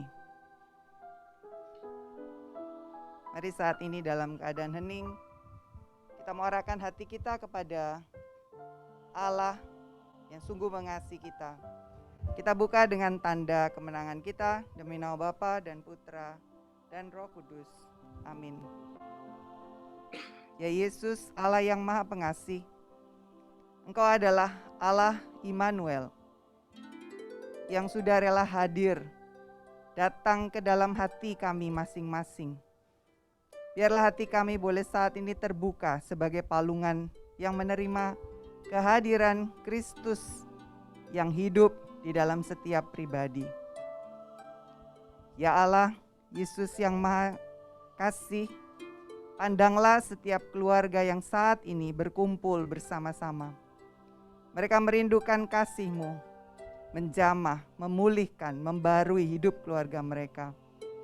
Juga berikanlah rahmat pengampunan-Mu yang boleh mengalir dalam hati setiap anak-anak-Mu, baik bagi orang tua terhadap anak maupun anak terhadap orang tua, juga dari saudara kepada saudara yang lain. Marilah Yesus, Allah yang penuh dengan kerahiman yang besar, mengalirlah kasih-Mu saat ini bagi seluruh keluarga yang saat ini berkumpul. Kami percaya di momen yang begitu indah ini, Natal, saat kehadiran-Mu, hadirlah saat ini dalam diri setiap keluarga. Mari Bapak Ibu, doakanlah masing-masing keluarga-Mu. Peganglah mereka, peluklah mereka. Biarlah saat ini sungguh kasih dari Tuhan mengalir.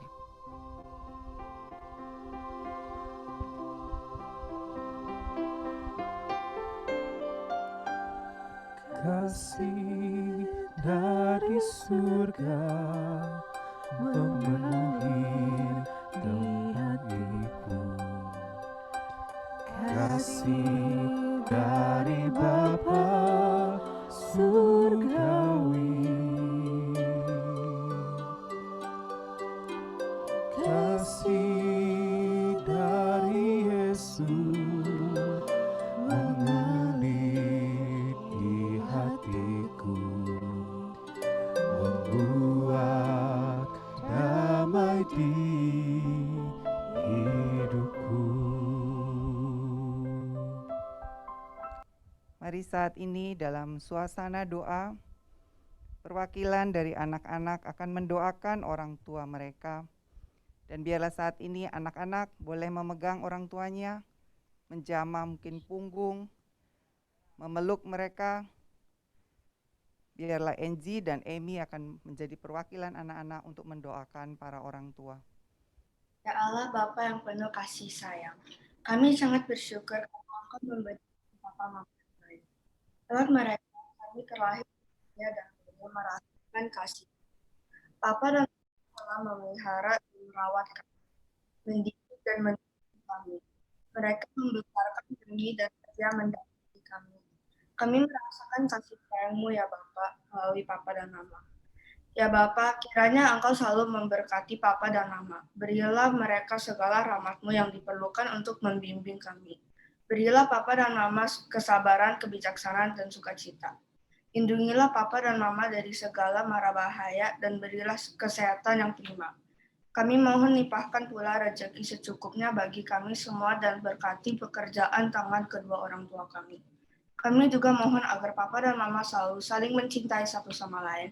Itu rukun sampai ke kakek nenek dan seterusnya. Setia bersama dalam suka dan duka. Bapa yang Maha Rahim, kami memohonkan yang terbaik untuk Papa dan Mama. Walaupun kami mungkin sering menyusahkan dan bersalah kepada orang tua kami sangat menyayangi mereka. Ampunilah juga kesalahan kami dan kesalahan Papa Mama kami. Mereka pasti selalu mengusahakan yang terbaik bagi kami, dan kami sangat bersyukur karenanya.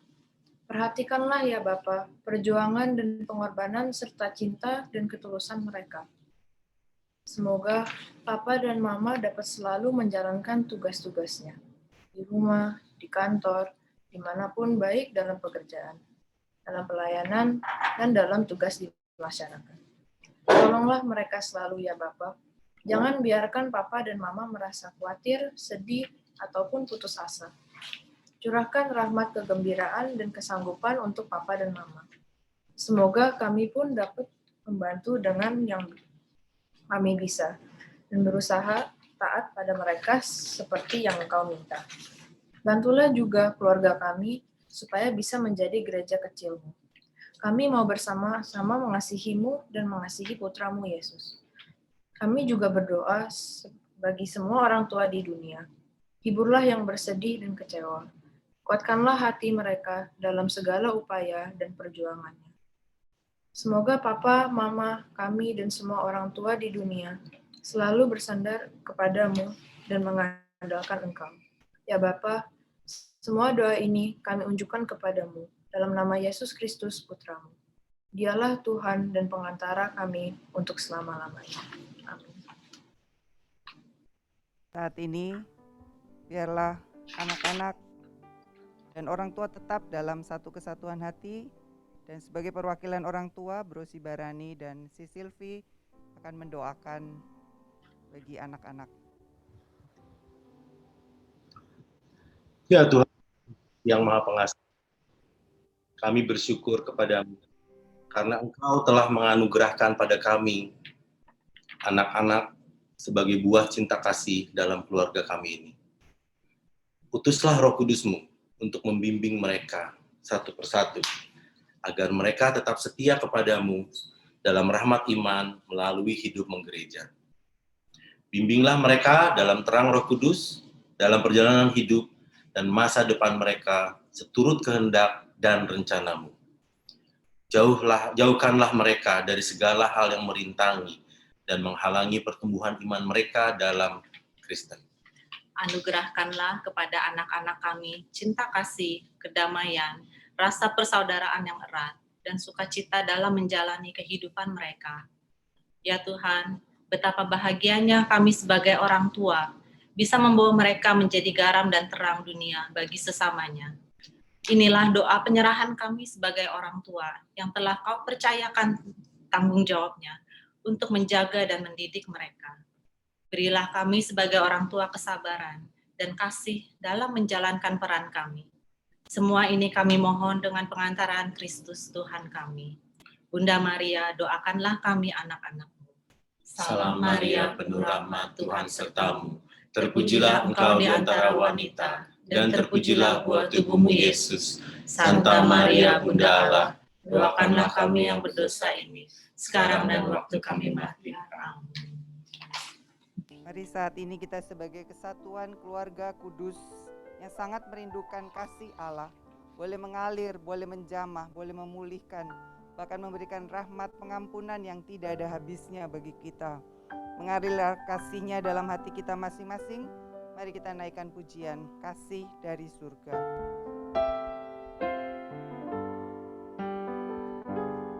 Kasih dari surga memenuhi tempat ini.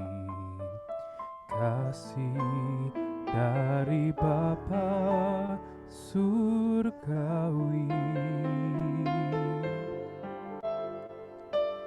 Kasih dari Yesus mengalir di hatiku, membuat damai di hidupku. Mengalir kasih dari tempat tinggi, mengalir kasih dari tata Allah Bapa, mengalir, mengalir, mengalir dan mengalir, mengalir, memenuhi hidupku.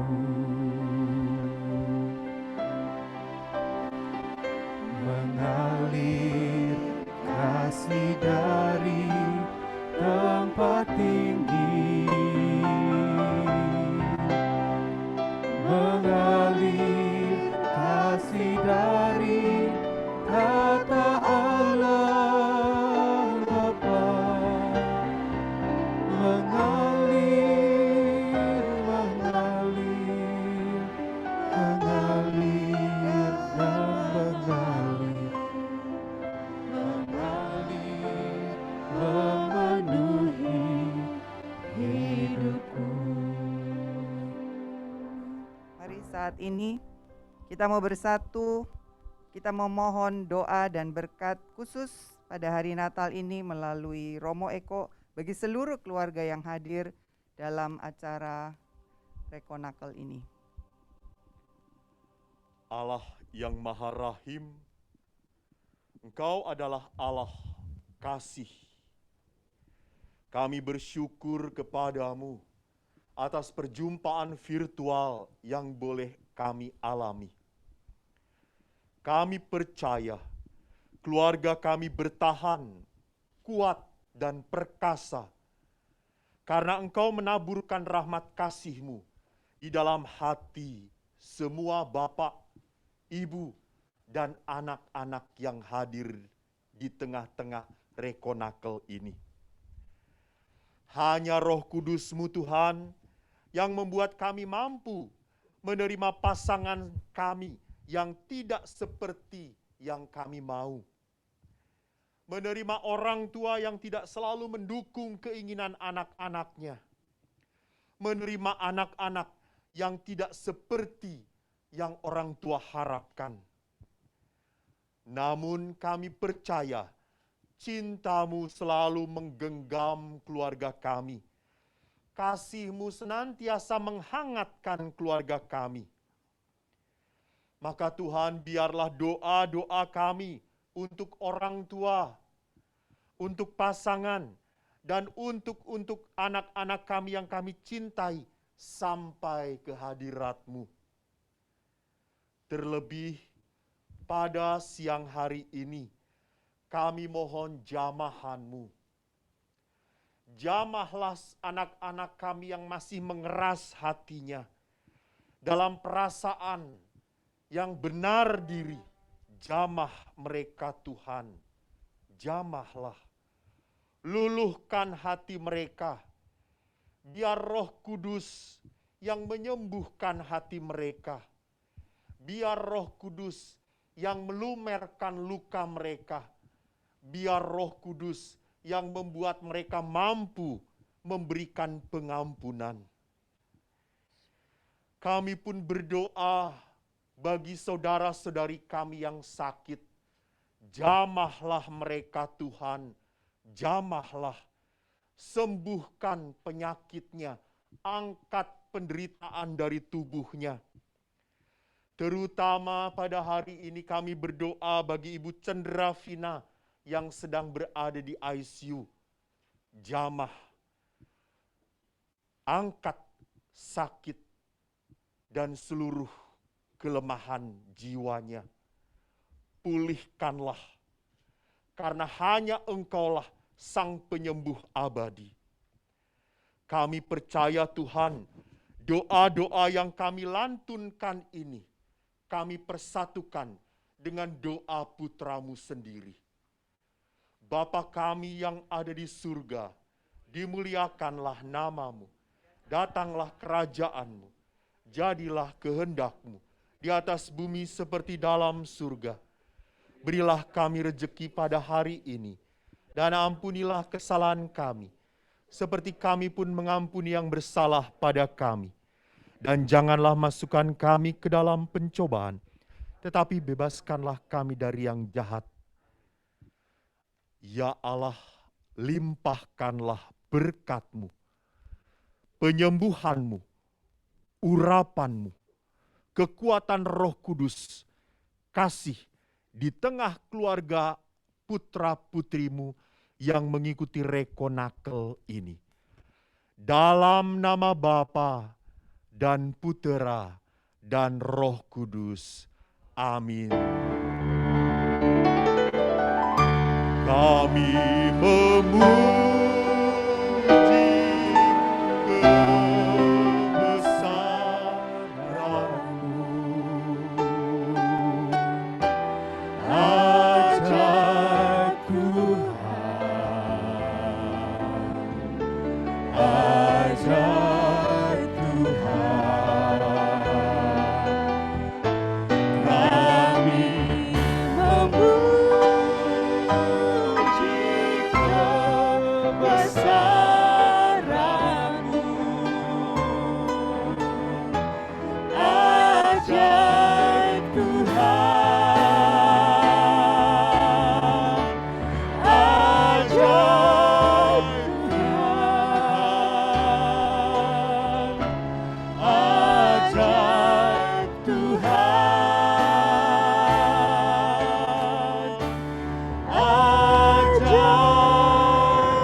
Bapak Ibu, terima kasih.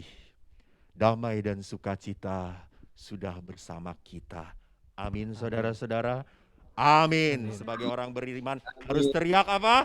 Amin. Moderator, lanjut. Lanjutkan, bukan amin.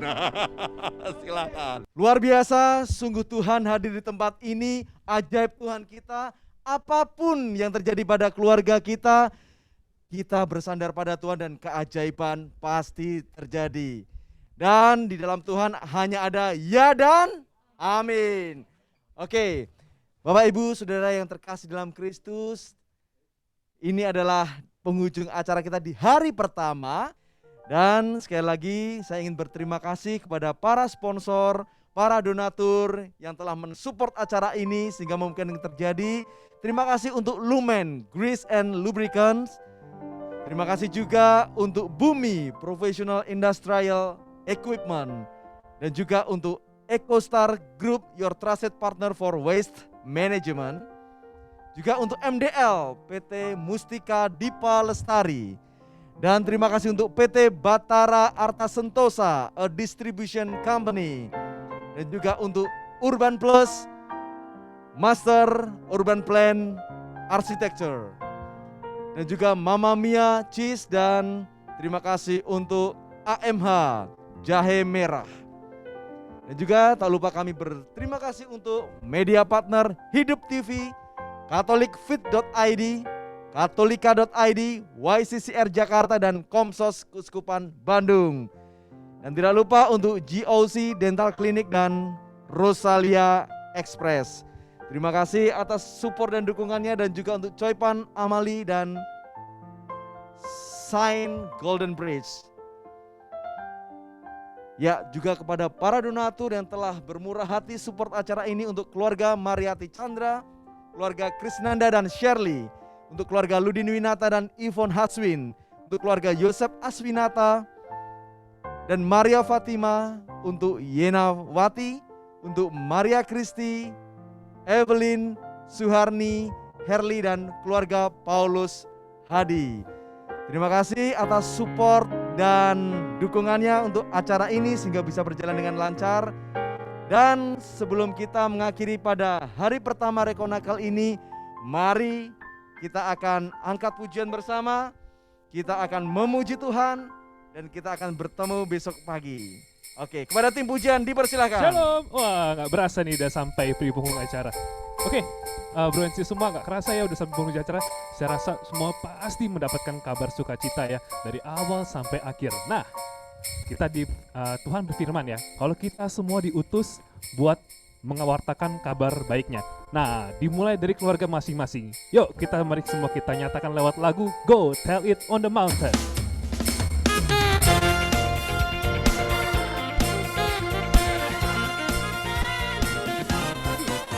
And go tell it on the mountain, over the hills and everywhere.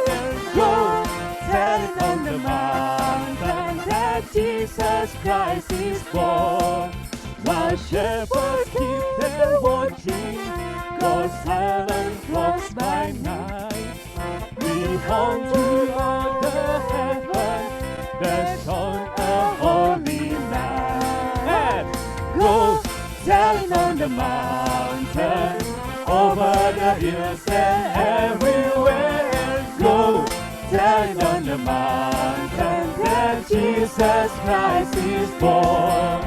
The shepherds heard and trembled when high above the earth rang out the angel chorus that herald our Savior's birth.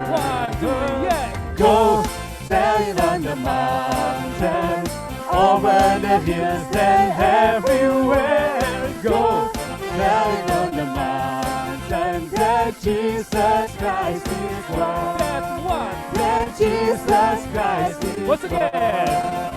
That Jesus Christ is born. Sampai ketemu lagi besok.